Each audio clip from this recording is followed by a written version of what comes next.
Assalamualaikum warahmatullahi wabarakatuh.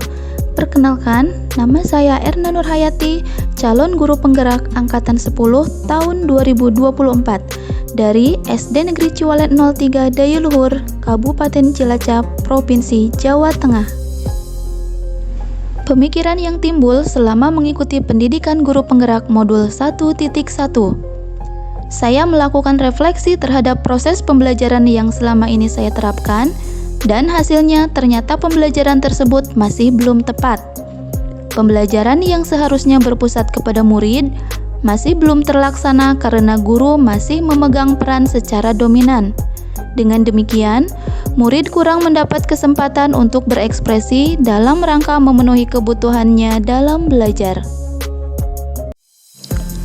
Setelah mempelajari modul ini, banyak sekali hal yang saya pelajari dari filosofi pendidikan menurut Ki Hajar Dewantara, terutama tentang dasar-dasar pendidikan yang menuntun, pendidikan yang sesuai dengan kodrat alam dan kodrat zaman, serta pendidikan yang menjunjung tinggi budi pekerti.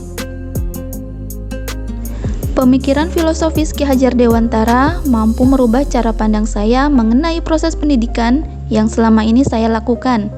Pendidik bukan hanya berperan sebagai sumber belajar, tetapi cenderung berperan sebagai penuntun dalam upaya memaksimalkan potensi yang dimiliki murid. Gagasan yang timbul selama proses perubahan. Proses pembelajaran yang berpusat kepada murid. Menyesuaikan metode pembelajaran dengan minat murid. Melaksanakan penilaian selama proses pembelajaran. Praktik baik aksi nyata modul 1.1. Refleksi filosofis pendidikan nasional Ki Hajar Dewantara. Tahap perencanaan. Berdiskusi dengan teman sejawat. Menyusun metode pembelajaran sesuai minat murid. Tahap pelaksanaan. Membuat kesepakatan kelas di awal pembelajaran. Berdoa sebelum dan sesudah pembelajaran. Melaksanakan diskusi kelompok sesuai minat siswa. Melaksanakan penilaian dan menuntun proses pembelajaran. Melakukan presentasi hasil diskusi kelompok. Pembiasaan tata krama untuk pengembangan budi pekerti. Refleksi praktik baik aksi nyata modul 1.1. Tantangan. Masih terdapat murid yang kurang berani untuk tampil saat presentasi. Terdapat beberapa murid yang kurang aktif saat berdiskusi. Solusinya, melatih keberanian murid agar terbiasa melakukan presentasi di depan kelas, membimbing murid agar selalu aktif berpartisipasi tukar pendapat saat diskusi.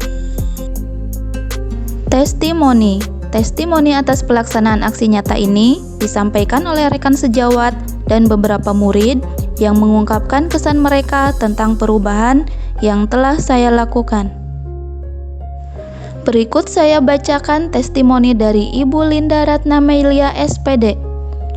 Dengan dilakukannya perubahan peran guru dan metode dalam menerapkan pendidikan, menurut saya banyak sekali hal positif yang akan diperoleh bagi murid secara khusus dan bagi sekolah secara umum. Pembiasaan atau penerapan tata krama dan sopan santun di sekolah merupakan langkah awal dalam penanaman budi pekerti yang luhur bagi siswa. Kemudian, untuk perubahan peran guru dari satu-satunya sumber belajar menjadi seorang penuntun dalam pembelajaran, membawa pengaruh yang sangat luar biasa terhadap perkembangan proses pembelajaran. Hal tersebut didukung oleh perubahan metode pembelajaran yang cenderung lebih berpihak kepada murid, sehingga mampu meningkatkan semangat dan minat belajar mereka. Dengan adanya program guru penggerak ini, saya harap akan membawa perubahan besar dalam paradigma pendidikan di negara kita ke arah yang jauh lebih baik. Testimoni dari siswa Farazidan Faraz Al-Khalif. Sebelumnya, setiap berangkat sekolah saya sering merasa ragu-ragu karena ada beberapa siswa yang suka mengganggu saya saat belajar. Tetapi setelah di sekolah dilaksanakan pembiasaan tata krama, sopan santun, bebas bullying, serta membuat kesepakatan kelas selama di lingkungan sekolah membuat perasaan saya selalu tenang dan semangat dalam mengikuti pembelajaran. Testimoni dari siswa Kania Nurmala. Setelah mengikuti pembelajaran dengan berdiskusi, saya dapat memahami materi dengan lebih mudah karena lembar kerjanya sesuai dengan hobi yang saya suka, sehingga selalu merasa semangat dalam belajar. Kemudian, pada saat presentasi, saya diberi waktu untuk menyampaikan seluruh gagasan, sehingga saya dapat mengekspresikan minat saya dalam belajar. Demikian aksi nyata yang telah saya laksanakan. Wassalamualaikum warahmatullahi wabarakatuh.